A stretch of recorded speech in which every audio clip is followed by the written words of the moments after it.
This game versus the first game, you guys were able to get a lead and trusting Will and Vince to get you the W there. Yeah, definitely. I mean, I think we talked to Will a lot. He pitched on Fridays for us last year. We pushed him Saturdays for this reason.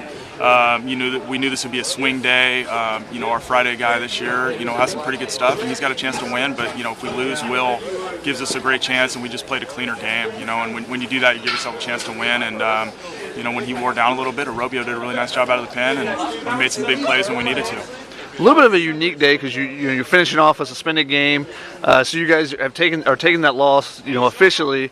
How do you kind of bounce back, when you have kind of a different circumstance like today? Yeah, I mean, we played so poorly in the first game that we just had to turn the page. I mean, I think we did almost everything wrong we could do. But if it's game one of the year, we can probably live with that. So our guys did a good job, really just going game to game. We played much better. We kind of got out of the chute hot and scored 5 runs early, and then we just kind of leaned on that. And our guys did a really good job kind of just saying, hey, this one's over. Let's move on to the next one. And I was proud of the way they did that. And we just, hopefully come back tomorrow in the same way. What did you think of Will's stuff today? I thought it was good. He threw a lot of strikes. I mean, that's kind of, Will being Will. I mean, he's around the zone. He competes. He's not going to flash anything that's just going to be completely devastating, but he's going to be above average with everything he does, and he's a senior, so he's kind of been in those spots before.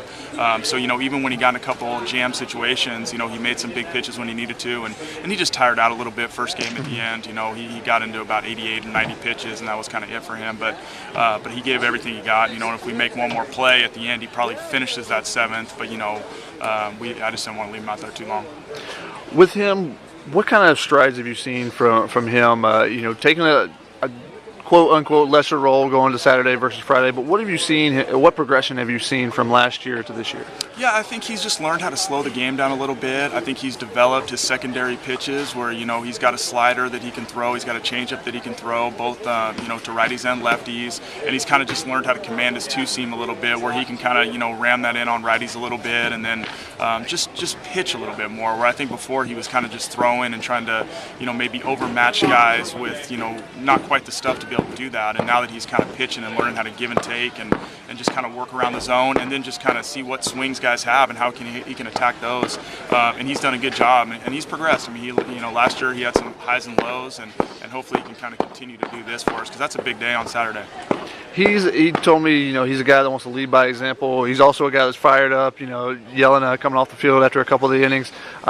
What kind of a leader is he on this team? Yeah, he's one of the hardest workers on the team. He prepares, any information that I give him, he takes it and he tries to use it to his advantage.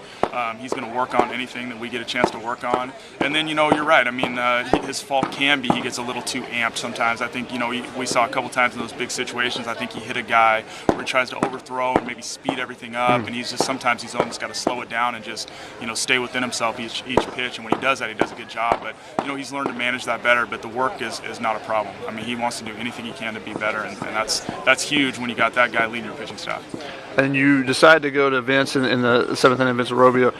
What was behind the decision to go to your closer a little bit early there? Yeah, I mean, we're there's no secret. I mean, we're young on the mound. We're light in the pen a little bit. I think we had a chance to win the game, and we talked to him about going 2+ if we needed him to. We're up 5-1 at that point. You're 1 or 2 hits or a walk away from it being a little scary. And if we got a chance to go to Vince, I'd rather him go in there for 1 out, and then he's got 2 clean innings, and he did a nice job of that.